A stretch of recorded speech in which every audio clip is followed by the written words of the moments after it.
সুপ্রিয় শিক্ষার্থীবৃন্দ, তোমরা সবাই কেমন আছো?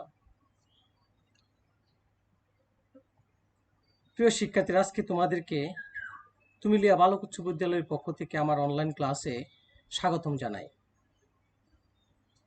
সুপ্রিয় নবম দশম শ্রেণীর শিক্ষার্থীরা, আমি বিশ্বাস করি তোমরা এই করোনা পরিস্থিতিতে অবশ্যই বাসায় স্বাস্থ্যবিধি মেনে চলছ এবং সুরক্ষিত আছো এবং সর্বদা স্বাস্থ্যবিধি মেনে চলবে সেই প্রত্যাশা রেখে আজকে আমি আমার ক্লাস শুরু করছি। প্রিয় শিক্ষার্থীরা, আজকে আমি তোমাদের সামনে উপস্থিত রিপনচন্দ্র বিশ্বাস, সহকারী শিক্ষক গণিত, তুমিলিয়া বালক উচ্চ বিদ্যালয়, কালীগঞ্জ, গাজীপুর। সুপ্রিয় নবম দশম শ্রেণীর শিক্ষার্থীরা, আমি বিশ্বাস করি তোমরা অবশ্যই অনলাইন ক্লাস দেখছো এবং বাড়িতে অবশ্যই প্র্যাকটিস করছো। সুপ্রিয় শিক্ষার্থীবৃন্দ, তাহলে প্রিয় শিক্ষার্থীরা, পূর্বের ধারাবাহিকতা অনুসারে আজকে আমি আবারও তোমাদের সামনে সাধারণ গণিত থেকে ক্লাস নিয়ে হাজির হয়েছি। প্রিয় শিক্ষার্থীরা, আজকে আমি তোমাদের জন্য যে ক্লাসটি নিয়ে এসেছি সেটি হচ্ছে নবম দশম শ্রেণীর সাধারণ গণিতের জ্যামিতির অংশ থেকে বৃত্ত। সুপ্রিয় শিক্ষার্থীবৃন্দ, অর্থাৎ বৃত্ত থেকে আজকে আমি ক্লাস নেব। প্রিয় শিক্ষার্থীরা, আজকে আমি তোমাদের বৃত্তের একটি উপপাদ্য দেখানোর চেষ্টা করব এবং মৌলিক কিছু সংজ্ঞা দেখানোর চেষ্টা করব। আমি বিশ্বাস করি অত্যন্ত মনোযোগ সহকারে ক্লাসটি শুনবে, দেখবে এবং বাড়িতে প্র্যাকটিস করবে। প্রিয় শিক্ষার্থীরা, তাহলে লক্ষ্য করো, এখানে কিছু ছবি দেখা যাচ্ছে। এগুলো কিসের ছবি তোমরা অবশ্যই এগুলো চিনো। আয়তাকার বস্তু, গোলক, কোণক, সিলিন্ডার, পিরামিড এবং ঘনক। প্রিয় শিক্ষার্থীরা, তাহলে আজকে এগুলো আমার আলোচনার বিষয় নয়। আজকে আমার আলোচনার বিষয় হচ্ছে সার্কেল বা বৃত্ত। সুপ্রিয় শিক্ষার্থীবৃন্দ, তাহলে প্রথমে চলো আমরা এই বৃত্ত, এই চ্যাপ্টারটি পড়ে আজকে কি শিখব। বৃত্ত কি তা বলতে পারবো। বৃত্তচাপ, কেন্দ্রস্থ কোণ, বৃত্তস্থ কোণ ব্যাখ্যা করতে পারবো। বৃত্ত সংক্রান্ত বিভিন্ন সমস্যা সমাধানে উপপাদ্যগুলো প্রয়োগ করতে পারবো। সুপ্রিয় শিক্ষার্থীবৃন্দ, তাহলে প্রথমেই চলো আমরা জেনে নেই বৃত্ত কি বা কাকে বলে। প্রিয় শিক্ষার্থীরা, লক্ষ্য করো, এখানে একটি চিত্র দেখা যাচ্ছে। এই চিত্রটার অর্থাৎ একটি বৃত্ত দেখা যাচ্ছে এবং বৃত্তের কেন্দ্র হচ্ছে ও। সুপ্রিয় শিক্ষার্থীবৃন্দ, লক্ষ্য করো কি দেখা যাচ্ছে। এখানে বৃত্তের কেন্দ্র দেখা যাচ্ছে, বৃত্তের কেন্দ্র হচ্ছে ও। তাহলে যদি আমরা সংজ্ঞা দিই, আমরা বলতে পারি বৃত্ত একটি সমতুল্য জ্যামিতিক চিত্র যার বিন্দুগুলো কোনো নির্দিষ্ট বিন্দু থেকে সমদূরত্বে অবস্থিত। অথবা সংজ্ঞাটা এভাবে দেওয়া যেতে পারে যে কোনো সমতলে একটি নির্দিষ্ট বিন্দুকে কেন্দ্র করে সর্বদা সমান দূরত্ব বজায় রেখে একবার ঘুরে আসলে যে সঞ্চার পথ তৈরি হয় তাকে বৃত্ত বলে। আমি আবারও বলছি, কোন সমতলে একটি নির্দিষ্ট বিন্দুকে কেন্দ্র করে সর্বদা সমান দূরত্ব বজায় রেখে একবার ঘুরে আসলে যে সঞ্চার পথ তৈরি হয় তাকে বৃত্ত বলে। সুপ্রিয় শিক্ষার্থীবৃন্দ, এভাবেও সংজ্ঞাটা দেওয়া যেতে পারে। আর এভাবে লেখলো ভুল হবে না। সুপ্রিয় শিক্ষার্থীবৃন্দ, বৃত্ত একটি সমতুল্য জ্যামিতিক চিত্র যার বিন্দুগুলো কোনো নির্দিষ্ট বিন্দু থেকে সমদূরত্বে অবস্থিত। আশা করি তোমরা বুঝতে পেরেছ। সুপ্রিয় শিক্ষার্থীবৃন্দ, তাহলে দেখো, ওই নির্দিষ্ট বিন্দুটি বৃত্তের কেন্দ্র। এখানে যে ওই যে নির্দিষ্ট বিন্দুটা দেওয়া আছে, আমরা কোনো সমতলে কোনো নির্দিষ্ট বিন্দুকে কেন্দ্র করে যে আমরা একবার ঘুরে আসলে যে সঞ্চার পথ তৈরি হয়, সুপ্রিয় শিক্ষার্থীবৃন্দ, যাকে কেন্দ্র করে আমরা ঘুরে আসি, ওই নির্দিষ্ট বিন্দুটি হচ্ছে বৃত্তের কেন্দ্র। অর্থাৎ এখানে ও হচ্ছে বৃত্তের কেন্দ্র। আশা করি প্রিয় শিক্ষার্থীরা তোমরা বুঝতে পেরেছ। লক্ষ্য করো কি দেখা যাচ্ছে। কেন্দ্রগামী একটি রেখা দেখা যাচ্ছে, এবি।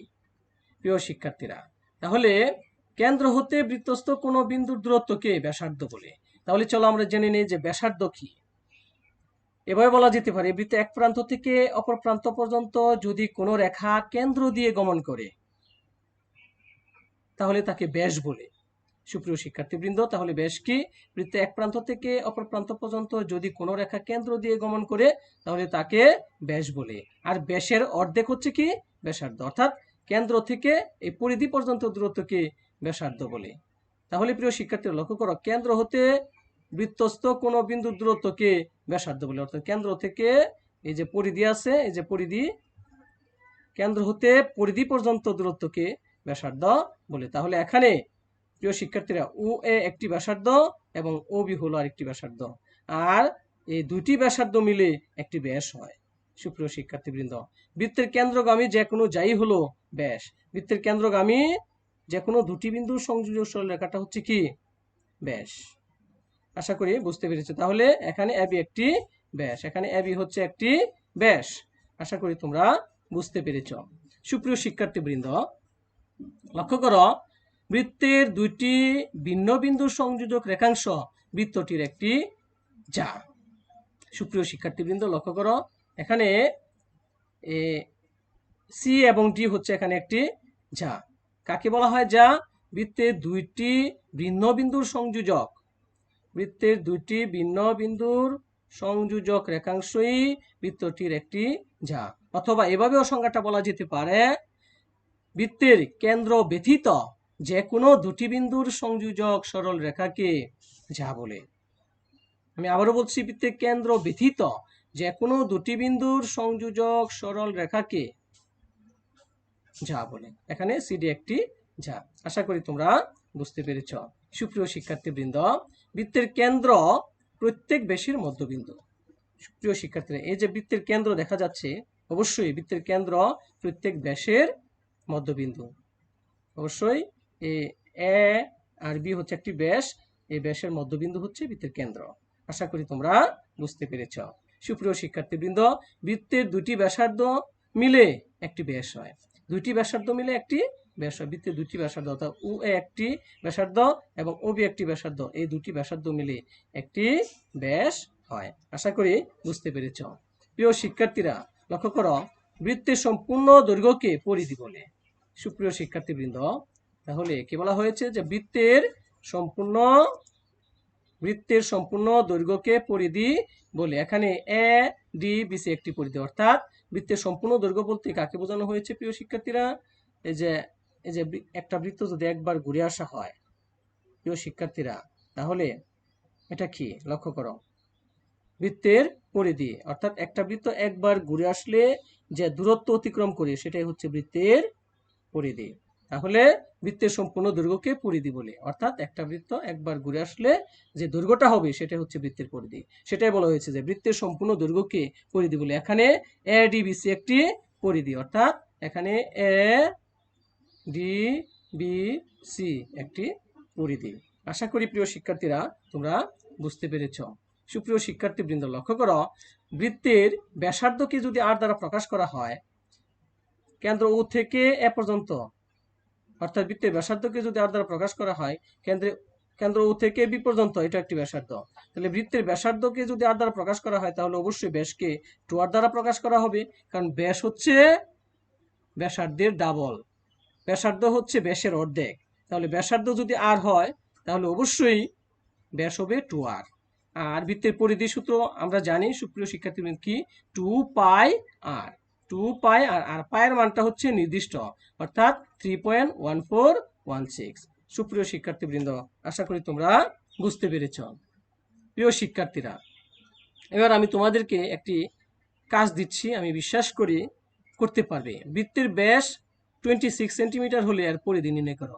ইতিমধ্যে আমি তোমাদেরকে দেখিয়েছি যে বৃত্তের পরিধি সূত্র কি? 2 πr। তাহলে অবশ্যই এই সূত্রটি প্রয়োগ করে আমরা এই অঙ্কটি করতে পারবো। তাহলে একটি বৃত্তের ব্যাস 26 সেন্টিমিটার। তাহলে প্রিয় শিক্ষার্থীরা, লক্ষ্য করো, দেওয়া আছে ব্যাস দেওয়া আছে 26 সেন্টিমিটার। তাহলে প্রিয় শিক্ষার্থীরা, ব্যাস 26 6 সেন্টিমিটার। তাহলে ব্যাসার্ধ কত হবে? ব্যাসার্ধ আর সমান 26কে যদি 2 দ্বারা ভাগ করি তাহলে 13 সেন্টিমিটার হবে। অর্থাৎ আমরা জানি ব্যাসার্ধ হচ্ছে ব্যাসের অর্ধেক। সুপ্রিয় শিক্ষার্থীবৃন্দ, লক্ষ্য করো প্রিয় শিক্ষার্থীরা, এখানে দেওয়া আছে ব্যাস দেওয়া আছে 26 সেন্টিমিটার, ব্যাস 26 সেন্টিমিটার। তাহলে ব্যাসার্ধ কত হবে? 26কে অবশ্যই 2 দ্বারা ভাগ করতে হবে। তাহলে ব্যাসের অর্ধেক হচ্ছে ব্যাসার্ধ, 2 দ্বারা ভাগ করলে ব্যাসার্ধ হয়ে গেল। ব্যাসার্ধ হচ্ছে 13 সেন্টিমিটার। তাহলে প্রিয় শিক্ষার্থী, আমরা জানি বৃত্তের পরিধি কত? আমরা জানি বৃত্তের পরিধি সূত্র হচ্ছে 2πr। অবশ্যই এখন মান বসিয়ে দিব। প্রিয় শিক্ষার্থীরা লক্ষ্য করো, মান যদি বসিয়ে দিই, এখানে 2 হচ্ছে 2, পায়ের মান জানা আছে 3.1416 ইন্টু আর এর মান জানা আছে 13 সেন্টিমিটার। তাহলে প্রিয় শিক্ষার্থীরা ফলাফল কি আসবে? 81.68 সেন্টিমিটার। এটাই হচ্ছে এই বৃত্তের পরিধি। আশা করি তোমরা বুঝতে পেরেছো সুপ্রিয় শিক্ষার্থীবৃন্দ। তাহলে প্রিয় শিক্ষার্থীর অ্যান্সারটা কি হবে? 81.68 সেন্টিমিটার প্রায়। এটা হচ্ছে 26 সেন্টিমিটার ব্যাস বিশিষ্ট বৃত্তের পরিধি। প্রিয় শিক্ষার্থীরা, তোমরা ঠিক এই অঙ্কটার মতো করে একটা অঙ্ক আমি দিচ্ছি, তোমরা বাড়িতে করবে। প্রিয় শিক্ষার্থীরা লক্ষ্য করো, একটি বৃত্তের ব্যাস এখানে যদি 30 সেন্টিমিটার দেওয়া হয় তাহলে আর পরিধি কত হবে? এখনই তোমরা ইচ্ছে করলে করে দেখতে পারো যে 26-এর পরিবর্তে আমরা 30 দেই, তাহলে একটি বৃত্তের ব্যাস 30 সেন্টিমিটার হলে এর পরিধি কত হবে? অবশ্যই তোমরা এটা বাসায় করে ফেলবে। সুপ্রিয় শিক্ষার্থীবৃন্দ, আশা করি পারবে। এখন চলো আমরা জেনে নিই চাপ কাকে বলে, উপচাপ কাকে বলে, অধিচাপ কাকে বলে। সুপ্রিয় শিক্ষার্থীবৃন্দ, বৃত্তের পরিধির মধ্যে যে কোনো দুটি বিন্দুর দূরত্বকে চাপ বলে। লক্ষ্য করো, আমরা একটা বৃত্ত আঁকলাম।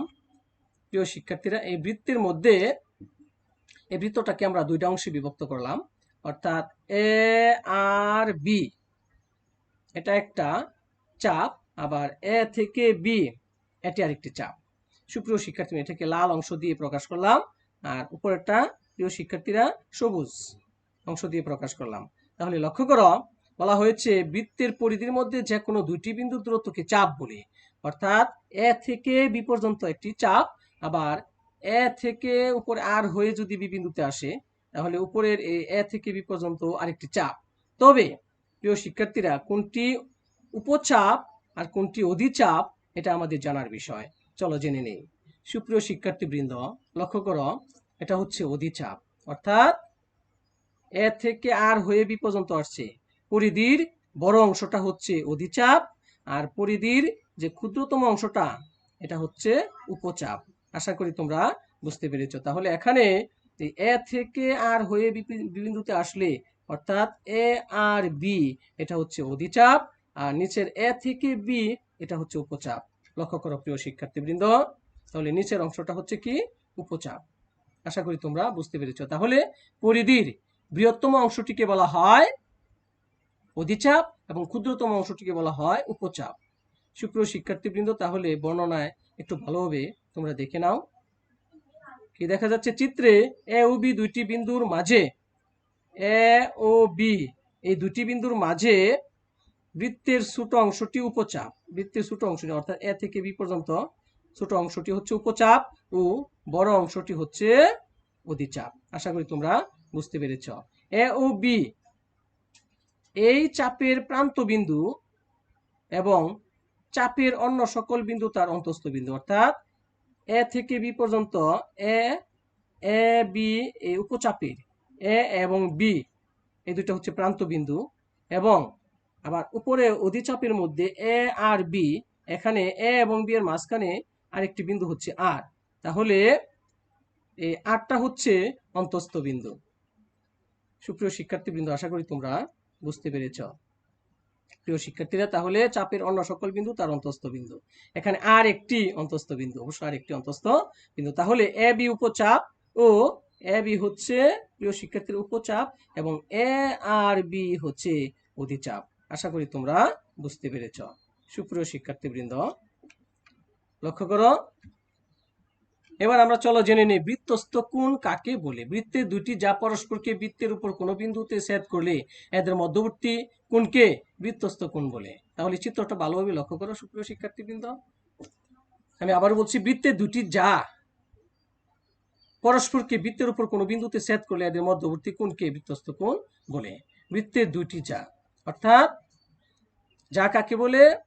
বৃত্তের এক প্রান্ত থেকে অপর প্রান্ত পর্যন্ত যদি কোনো রেখা কেন্দ্র ব্যতীত গমন করে, অর্থাৎ কেন্দ্র ব্যতীত যে কোনো দুটি বিন্দুর সংযোজক সরলরেখাকে কি বলে প্রিয় শিক্ষার্থীবৃন্দ? যা বলে। তাহলে বৃত্তের দুটি যা পরস্পরকে বৃত্তের উপর কোনো বিন্দুতে ছেদ করলে, এসি একটা যা এবং বিসি আরেকটি যা, দুইটি যা পরস্পর বৃত্তের উপরে সি বিন্দুতে ছেদ করেছে, তাহলে এই ছেদবিন্দুতে যে কোণ উৎপন্ন হয়েছে এটাই হচ্ছে বৃত্তস্থ কোণ। তাহলে বৃত্তের দুটি যা পরস্পরকে বৃত্তের উপর কোনো বিন্দুতে ছেদ করলে এদের মধ্যবর্তী কোণকে বৃত্তস্থ কোণ। তাহলে এখানে এ সি বি এটি হচ্ছে একটি বৃত্তস্থ কোণ। সুপ্রিয় শিক্ষার্থীবৃন্দ, আশা করি তোমরা বুঝতে পেরেছ। প্রিয় শিক্ষার্থীরা, এবার চলো আমরা জেনে নিই কেন্দ্রস্থ কোণ কাকে বলে। একটি কোণের শীর্ষবিন্দু কোন বৃত্তের কেন্দ্রে অবস্থিত হলে কোনটিকে ওই বৃত্তের একটি কেন্দ্রস্থ কোণ বলা হয়। একটি কোণের শীর্ষবিন্দু কোন বৃত্তের কেন্দ্রে অবস্থিত হলে কোনটিকে ওই বৃত্তের একটি কেন্দ্রস্থ কোণ বলা হয়। লক্ষ্য করো প্রিয় শিক্ষার্থীবৃন্দ, চিত্রটি আবারও লক্ষ্য করো। ও কেন্দ্র বিশিষ্ট এবিসি একটি বৃত্ত এবং কেন্দ্রে একটি কোণ উৎপন্ন হচ্ছে। প্রিয় শিক্ষার্থীরা লক্ষ্য করো, দেখা যাচ্ছে যে কেন্দ্রে একটি কোণ তৈরি হয়েছে। প্রিয় শিক্ষার্থীরা, ও বৃত্তের কেন্দ্র ও বি এবং ও সি হচ্ছে দুইটি ব্যাসার্ধ। একই বৃত্তের মধ্যে দুইটি ব্যাসার্ধ। তাহলে একটি কোণের শীর্ষবিন্দু কোন বৃত্তের কেন্দ্রে অবস্থিত হলে, লক্ষ্য করো এ বি ও সি কোণ, এই কোণটি অবশ্যই বৃত্তের কেন্দ্রে অবস্থিত এবং এই কোণের শীর্ষবিন্দু ও বৃত্তের কেন্দ্রে আছে। বি ও সি এই কোণটির শীর্ষবিন্দু হচ্ছে ও, বৃত্তের কেন্দ্রে অবস্থিত, এজন্য বি ও সি কোণ হচ্ছে একটি কেন্দ্রস্থ কোণ। আশা করি তোমরা বুঝতে পেরেছো। তাহলে চিত্রে বি ও সি কোণ একটি কেন্দ্রস্থ কোণ। তাহলে আশা করি বুঝতে পেরেছ যে একটি কোণের শীর্ষবিন্দু কোন বৃত্তের কেন্দ্রে অবস্থিত হলে কোনটিকে ওই বৃত্তের একটি কেন্দ্রস্থ কোণ বলা হয়। প্রিয় শিক্ষার্থীরা, অর্ধবৃত্তের ক্ষেত্রে কেন্দ্রস্থ কোণ সরল কোণ এবং বৃত্তস্থ কোণ সমকোণ। অর্ধবৃত্তের ক্ষেত্রে এটা কেমন প্রিয় শিক্ষার্থীরা লক্ষ্য করো, একটু বুঝিয়ে দেওয়ার চেষ্টা করছি। সুপ্রিয় শিক্ষার্থীবৃন্দ, যদি আমরা যদি এখানে এই ও কেন্দ্র বিশিষ্ট বৃত্তটাকে যদি আমরা এখান থেকে যদি আমরা দুইটা খণ্ডে বিভক্ত করি, একটা ব্যাস এঁকে যদি দুইটা অংশে বিভক্ত করি, তাহলে এই কোণটা কিন্তু নিচের যে কোণটা আছে এটা কিন্তু এক সরল কোণ হয়ে যাবে। অর্থাৎ একটি সরল রেখার উপরে কেন্দ্রের মধ্যে যে কোণটা এটা অবশ্যই 180 ডিগ্রি। এবং যদি আমরা এটা দুইটা খণ্ডে বিভক্ত করি আর যদি এখানে একটা কোণ আঁকি, অর্থাৎ বৃত্তস্থ কোণ অবশ্যই সমকোণ। একটা উপপাদ্য আছে যে অর্ধবৃত্তস্থ কোণ এক সমকোণ, অর্থাৎ এই বৃত্তটাকে দুইটা খণ্ড করে আমরা যদি অর্ধেকের উপরে এখানে একটা পরিধির মধ্যে একটা কোণ আঁকি, তাহলে অবশ্যই অর্ধবৃত্তস্থ কোণ এক সমকোণ হবে। আর কেন্দ্রের মধ্যে কি হয়? 180 ডিগ্রি হয়। আমি বিশ্বাস করি তোমরা বুঝতে পেরেছ। সুপ্রিয় শিক্ষার্থীবৃন্দ, তাহলে চলো এবার আমরা একটা উপপাদ্য শিখি। সুপ্রিয় শিক্ষার্থীবৃন্দ, প্রমাণ করে যে বৃত্তে একই চাপের উপর দণ্ডায়মান কেন্দ্রস্থ কোণ বৃত্তস্থ কোণের দ্বিগুণ। কেন্দ্রস্থ কোণ বৃত্তস্থ কোণের দ্বিগুণ। এটা কেমন প্রিয় শিক্ষার্থীরা? কেন্দ্রস্থ কোণ বৃত্তস্থ কোণের দ্বিগুণ। চলো আমরা সমাধান করে ফেলি। প্রমাণ করতে হবে যে বৃত্তে একই চাপের উপর দণ্ডায়মান কেন্দ্রস্থ কোণ বৃত্তস্থ কোণের দ্বিগুণ। তাহলে একটা চিত্র তোমরা দেখতে পাচ্ছ। প্রিয় শিক্ষার্থী, বৃত্তের কেন্দ্র ও, প্রিয় শিক্ষার্থীরা লক্ষ্য করো, এখানে সুপ্রিয় শিক্ষার্থীবৃন্দ এ বি সি বৃত্তের কেন্দ্র ও, তাহলে কেন্দ্র বিশিষ্ট এবিসি একটি বৃত্ত। মনে করি কেন্দ্র বিশিষ্ট এবিসি একটি বৃত্ত এবং তার একই উপচাপ বিসি এর উপর দণ্ডায়মান বৃত্তস্থ বিএসি কোণ এবং কেন্দ্রস্থ বিওসি কোণ। লক্ষ্য করো প্রিয় শিক্ষার্থী, মনে করি কেন্দ্র বিশিষ্ট এ বি সি একটি বৃত্ত এবং তার একই উপচাপ, এই যে বি থেকে সি পরিধির ক্ষুদ্রতম অংশ, এটা একই উপচাপ বিসি এর উপর দণ্ডায়মান বৃত্তস্থ বিএসি কোণ বি এ সি কোণ, অর্থাৎ বৃত্তের মধ্যে তৈরি হয়েছে বৃত্তস্থ বিএসি কোণ এবং কেন্দ্রস্থ বি ও সি কোণ লেখা হয়েছে। বৃত্তস্থ বিএসি কোণ এবং কেন্দ্রস্থ বিএসি কোণ। প্রমাণ করতে হবে যে বি ও সিকোণ সমান 2BA সিকোণ। সুপ্রিয় শিক্ষার্থীবৃন্দ লক্ষ্য করো, প্রিয় শিক্ষার্থীরা, মনে করি এসি রেখাংশ কেন্দ্রগামী নয়, এক্ষেত্রে এ বিন্দু দিয়ে কেন্দ্রগামী রেখাংশ এডি আঁকি। সুপ্রিয় শিক্ষার্থীবৃন্দ কি দেখা যাচ্ছে লক্ষ্য করো, এখানে এই চিত্রটার মধ্যে কি দেখা যাচ্ছে, এখানে এসি রেখাটা কেন্দ্রগামী নয়, এখানে কেন্দ্রগামী রেখাংশ হচ্ছে এডি, এটাই বলা হয়েছে। সুপ্রিয় শিক্ষার্থী মনে করি এসি রেখাংশ কেন্দ্রগামী নয়, এক্ষেত্রে এ বিন্দু দিয়ে কেন্দ্রগামী রেখাংশ এডি আঁকি। এখানে এ থেকে ডি পর্যন্ত আঁকছি, এটা হচ্ছে কেন্দ্রগামী রেখাংশ। আশা করি তোমরা বুঝতে পেরেছ। প্রিয় শিক্ষার্থীরা লক্ষ্য করো, সুপ্রিয় শিক্ষার্থীবৃন্দ চলো এবার আমরা প্রমাণে দেখি। এখানে প্রিয় শিক্ষার্থীর কি দেখা যাচ্ছে, এ ও বি একটা ত্রিভুজ, এই ত্রিভুজের বাইরে একটা কোণ আছে, এই কোণটার নাম হচ্ছে বিওডি। লক্ষ্য করো বিওডি, এটা হচ্ছে ত্রিভুজের বাইরের কোণ। তাহলে প্রিয় শিক্ষার্থীরা আমরা সূত্র জানি যে ত্রিভুজের বহিস্থ কোণ অন্তস্থ বিপরীত দুই কোণের যোগফলের সমান, অর্থাৎ এক কোণ এবং বি কোণ যোগ করলে এই বাইরের বিওডি কোণের সমান হবে। এটা আমরা উপপাদ্য জানি যে ত্রিভুজের বহিস্থ কোণ অন্তস্থ বিপরীত দুই কোণের যোগফলের সমান, অর্থাৎ ত্রিভুজের বহিস্থ কোণ হচ্ছে বিওডি, সে কেমন হবে, ভিতরের এক কোণ এবং বি কোণের সমান। এটাই লেখা হয়েছে যে ত্রিভুজ এ ও বি এর বহিস্থ কোণ বিওডি কোণ। এই ত্রিভুজ এ ও বি এর বহিস্থ কোণ হচ্ছে এই কোণটা, এই কোণটা, তাহলে এই কোণটা অবশ্যই ভিতরের এক কোণ এবং বি কোণের সমান। এটাই লেখা হয়েছে, এক কোণ এবং বি কোণের যোগফলের সমান হচ্ছে ত্রিভুজের বাইরের কোণ। আশা করি তোমরা বুঝতে পেরেছ। প্রিয় শিক্ষার্থীরা লক্ষ্য করো, এই চিত্রটা অবশ্যই মনে রাখবে এবং ধাপ 1 অবশ্যই মনে রাখতে হবে। আমরা লক্ষ্য করো এখানে কি দেখা যাচ্ছে যে ত্রিভুজ এ ও বি এ, প্রিয় শিক্ষার্থীরা ত্রিভুজ এ ও B A, A O B A, এই ত্রিভুজে আমরা কি দেখতে পাই যে ও এ সমান কি ও বি, এবং উভয় একই বৃত্তের ব্যাসার্ধ। তাহলে বৃত্তের ভিতরে যতগুলো ব্যাসার্ধ থাকবে তারা সবাই সমান, তার মানে হচ্ছে ও এ এবং ও বি তারা সমান, ও এ এবং ও বি সমান, উভয় একই বৃত্তের ব্যাসার্ধ। তাহলে একটা বৃত্তের ভিতরে যতগুলো ব্যাসার্ধ থাকবে সবাই কেমন হবে, সমান হবে, তাহলে ও এ সমান ও বি লেখা হয়েছে, ত্রিভুজ এ ও বি, ও এ সমান ও বি, আমরা এটা জানি। এবার প্রিয় শিক্ষার্থীরা লক্ষ্য করো, অতএব বি এ ও কোণ সমান এ বি ও কোণ, এক কোণ সমান বি কোণ লেখা যাবে। কেন, কারণ আমরা জানি সমদ্বিবাহু ত্রিভুজের ভূমি সংলগ্ন কোণ দুইটি সমান। সুপ্রিয় শিক্ষার্থীবৃন্দ এটা হচ্ছে একটা সমদ্বিবাহু ত্রিভুজ, যে ত্রিভুজের দুইটা বাহু সমান তাকে তো সমদ্বিবাহু ত্রিভুজ বলে। তাহলে ও এ এবং ও বি এখানে সমান, তাহলে দুইটা বাহু যেহেতু ত্রিভুজের দুইটা বাহু যেহেতু সমান, তাহলে এটা অবশ্যই সমদ্বিবাহু ত্রিভুজ। আর সমদ্বিবাহু ত্রিভুজের ভূমি সংলগ্ন কোণ দুইটি সমান হয়, তাহলে অবশ্যই এই ভূমিটা হচ্ছে এখানে এ বি, তার সংলগ্ন কোণ দুইটি সমান, অর্থাৎ এ এবং কি বি, তাহলে এ এবং বি এক কোণ এবং বি কোণ তারা সমান। আশা করি তোমরা বুঝতে পেরেছ। সুপ্রিয় শিক্ষার্থীবৃন্দ লক্ষ্য করো, B A O R A B ও কিন্তু সমান, অর্থাৎ এ বি এক কোণ আর বি কোণ কিন্তু সমান। এখন আমরা বি এ ও সমান এ বি ও এই মানটা আমরা ধাপ 1 এ বসায় দিব। সুপ্রিয় শিক্ষার্থীবৃন্দ বি এ ও সমান এ বি ও এই মানটা আমরা বসায় দিব, অর্থাৎ এ বি ও এর পরিবর্তে বি এ ও বসাবো। সুপ্রিয় শিক্ষার্থীবৃন্দ তোমরা লক্ষ্য করো, লক্ষ্য করো প্রিয় শিক্ষার্থীরা, ধাপ 1 এ প্রিয় শিক্ষার্থীরা লক্ষ্য করো, বিওডি সমান 2BAO কিভাবে হলো, বিএও অর্থাৎ এ বি ও এর পরিবর্তে বিএও বসাইছি। আমরা পূর্বের স্লাইডে আবারও দেখি প্রিয় শিক্ষার্থীবৃন্দ, ধাপ 1 এ তোমাদের বোঝানোর সুবিধার্থে আমি ধাপ 1 এ আবার যাচ্ছি। লক্ষ্য করো প্রিয় শিক্ষার্থীরা, ধাপ 1 এ কি ছিল, ধাপ 1 এ ছিল যে বিওডি, লক্ষ্য করো সুপ্রিয় শিক্ষার্থীবৃন্দ, ত্রিভুজ এ ও বি এর বহিস্থ কোণ বিওডি সমান বিএও প্লাস এবিও। তাহলে এই এবিও এর পরিবর্তে আমরা বিএও বসাবো, কারণ আমরা জানি ধাপ 2 এ পেয়েছি এ বিও এবং বিএও সমান। তাহলে আমরা অবশ্যই ধাপ 1 এ এ বিও এর মানটা বিএও বসাতে পারি। তাহলে এ বিও এর মানটা আমরা বিএও বসাবো, তাহলে বিএও আর এটা যদি বিএও হয়ে যায়, বিএও বিএও যোগ করলে দুইটা বিএও হবে। তাহলে লক্ষ্য করো 3 নাম্বার ধাপে বিএও এবং বিএও যোগ করলে 2BAO। সুপ্রিয় শিক্ষার্থীবৃন্দ এই যে 3 নাম্বার ধাপে এখন দেখো যে বিএও প্লাস বিএও প্লাস বিও 2BAO। আশা করি তোমরা বুঝতে পেরেছ। তাহলে বিওডি সমান 2BAO। একইভাবে প্রিয় শিক্ষার্থীরা চিত্র দিকে তাকাও, এখানে বিওডি বিওডি অর্থাৎ এই অংশ এই কোণটাকে নির্দেশ করতেছে।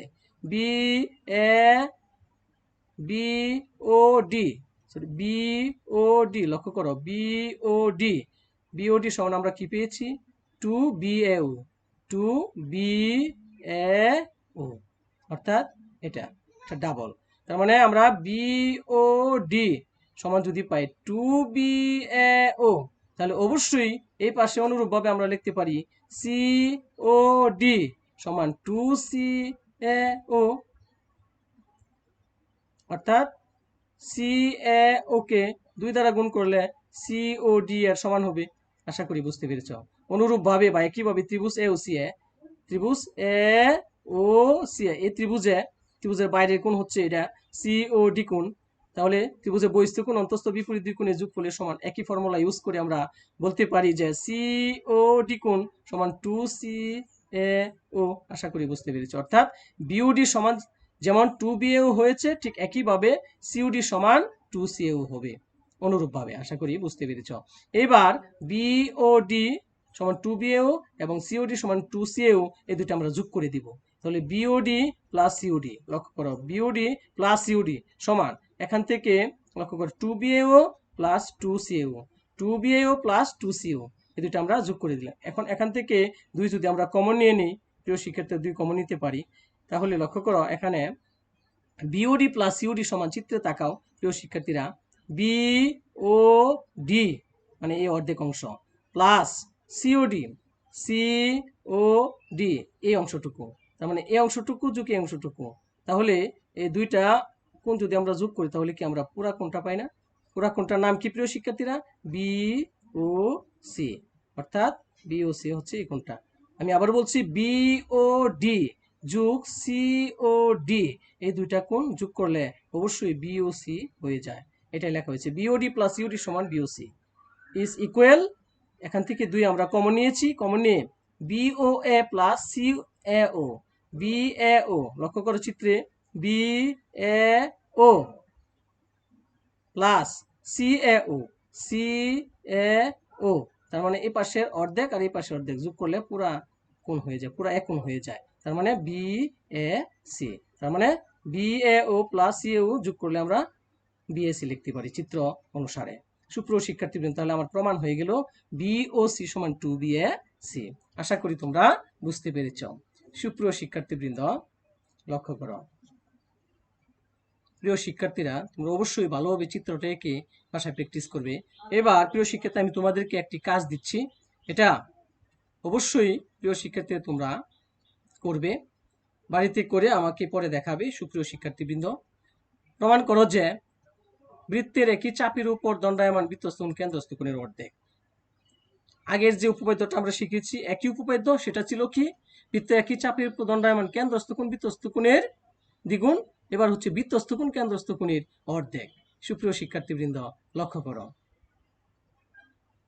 তোমরা এই কাজটি বাড়িতে করবে। প্রিয় শিক্ষার্থীরা, আমি আবারও তোমাদেরকে একটু বুঝিয়ে দেওয়ার চেষ্টা করতেছি। সুপ্রিয় শিক্ষার্থীবৃন্দ, লক্ষ্য করো, মনে করি কেন্দ্র বিশিষ্ট ABC একটি বৃত্ত এবং তার একই চাপ BC এর উপর দণ্ডায়মান বৃত্তস্থ BAC এবং কেন্দ্রস্থ BOC। সুপ্রিয় শিক্ষার্থীবৃন্দ, এরকমই। তাহলে একটু সংক্ষেপে করতেছি, লক্ষ্য করো চিত্রটা ভালোভাবে লক্ষ্য করো, কি দেখা যাচ্ছে? দেখা যাচ্ছে, আর প্রমাণটা হচ্ছে প্রমাণ করে যে বৃত্তে একই চাপের উপর দণ্ডায়মান বৃত্তস্থ কোণ কেন্দ্রস্থ কোণের অর্ধেক। তাহলে প্রিয় শিক্ষার্থীরা, আমরা একটু লক্ষ্য করি, ত্রিভুজ AOB এর বহিস্থ কোণ, ত্রিভুজ AOB এই ত্রিভুজের বহিস্থ কোণ হচ্ছে এটা, এই কোণটার নাম হচ্ছে BOD। তাহলে ত্রিভুজের বহিস্থ কোণ আমরা জানি ত্রিভুজের অন্তস্থ বিপরীত দুই কোণের যোগফলের সমান। তাহলে প্রিয় শিক্ষার্থীরা, এই সূত্র তোমাদেরকে শিখিয়েছি, সেভাবে লেখা হয়েছে ত্রিভুজ AOB এর বহিস্থ কোণ BOD কোণ সমান BAO কোণ BAO কোণ প্লাস ABO কোণ ABO কোণ, অর্থাৎ ত্রিভুজের বাইরের BOD কোণ সমান লেখা যায় ত্রিভুজের ভিতরের বিপরীত দুই কোণের যোগফলের সমান। সূত্রটা কেমন? ত্রিভুজের বহিস্থ কোণ অন্তস্থ বিপরীত দুই কোণের যোগফলের সমান। আমরা সেই সূত্র প্রয়োগ করে এখানে লিখতে পেরেছি ত্রিভুজ AOB এর বহিস্থ কোণ BOD কোণ, ত্রিভুজ AOB এর বহিস্থ কোণ হচ্ছে বিওডি কোণ। তাহলে বিওডি কোণ সমান আমরা কি লিখতে পারি? ত্রিভুজের ভিতরের বিপরীত দুই কোণের যোগফলের সমান। অর্থাৎ লক্ষ্য করো, বি এ ও এই কোণটা যোগ এ বি ও, তার মানে হচ্ছে এই কোণটা। আশা করি বুঝতে পেরেছ। তাহলে প্রিয় শিক্ষার্থীরা লক্ষ্য করো, ত্রিভুজ এ ও বি ও এর সমান ও বি। সুপ্রিয় শিক্ষার্থীবৃন্দ, ত্রিভুজ এ ও বি ত্রিভুজ এ ও বি অবশ্যই ও এ সমান ও বি। উভয়ে লক্ষ্য করো, ও এ সমান ও বি, উভয় একই বৃত্তের ব্যাসার্ধ। সুপ্রিয় শিক্ষার্থীবৃন্দ, কারণ একটা বৃত্তের ভিতরে যতগুলোই ব্যাসার্ধ থাকবে সবাই সমান, এটি আমি তোমাদেরকে শিখিয়েছি। সেভাবে লেখা হয়েছে ত্রিভুজ এ ও বি ও এর সমান ও বি, এই ও এ এবং ও বি। তাহলে অবশ্যই এই ও এ বি কোণ সমান ও বি এ কোণ সমান, সেভাবে লেখা হয়েছে। বি এ ও কোণ, তার মানে এ কোণ সমান হচ্ছে এ কোণ, এ বি ও কোণ।